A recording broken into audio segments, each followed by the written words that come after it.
Today, Keir Starmer made an announcement with regard to our defense budget. Whilst most points were agreed upon between Labour and the Tories, it didn't stop Labour MPs going berserk when the leader of the opposition made a point and asked questions on how it was going to be funded and taking up on a plan. In today's video, we will watch and react to this footage. But first, hit the like button and subscribe the channel for more British content. Take a look at this. On repurposing money from the overseas development budget. That is absolutely right. And I look forward to him taking up my other suggestion of looking at what we can do on welfare. He will know that we had a fully funded plan and we urge him to take it up. Having said that, can the Prime Minister say in confidence that 2.7%, the 2.5%, can the Prime Minister say in confidence that 2.7%, the 2.5% by 2027 is sufficient? Because we need to look at exactly how we fund this. He must not raise taxes further, as it will destroy our economy. We need a strong economy to pay for strong defence. He cannot borrow more. We are already spending more on debt interest than defence. We all know that he must make difficult decisions on spending. He has our support to do that.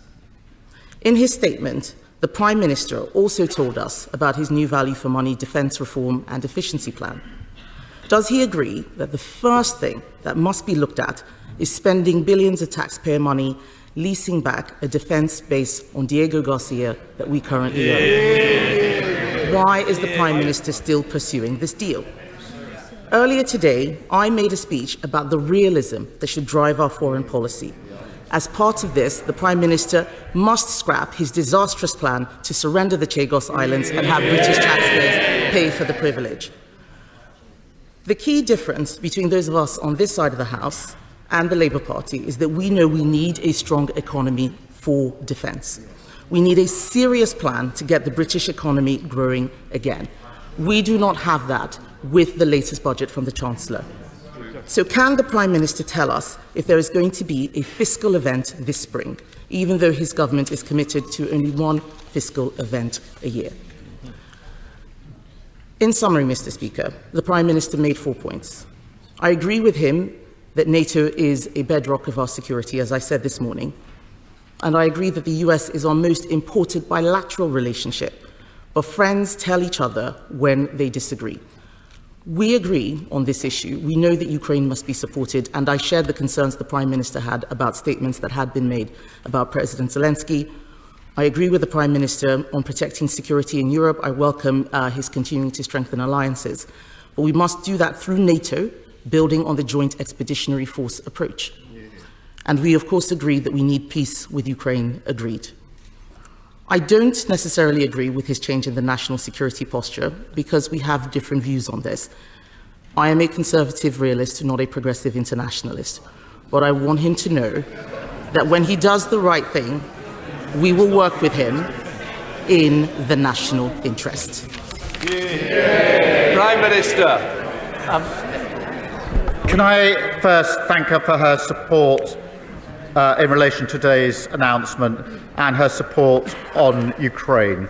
That is important to the government, it's important to the House, but mostly it's important to the Ukrainians and to President Zelensky because they want to see unity in our House. They value unity in our House as they enter, after 3 years of a conflict, a very difficult stage of the war with Russia and the Russian aggression.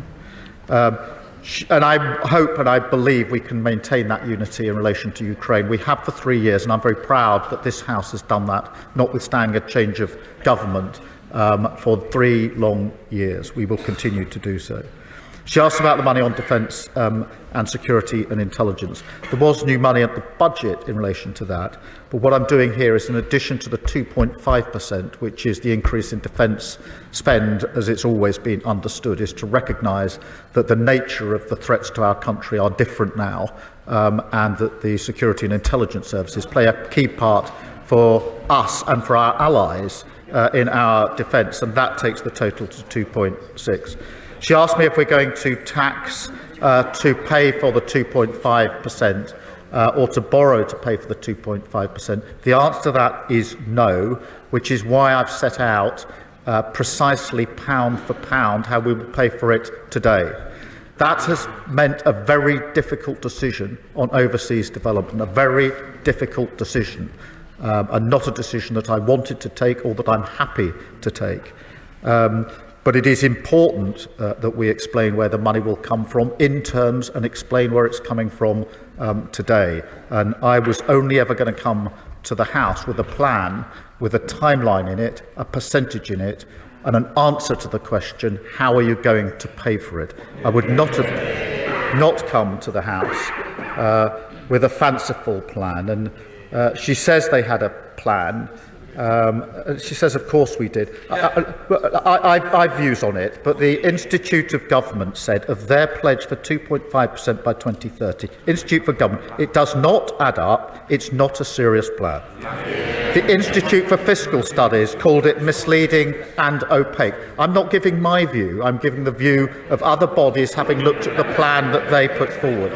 They said they would fund it by cutting the civil service, and then they increased the civil service by 13,000. I'm not prepared to operate in that way, which is why we've taken the difficult decision on overseas development today to be absolutely clear where the money is coming from.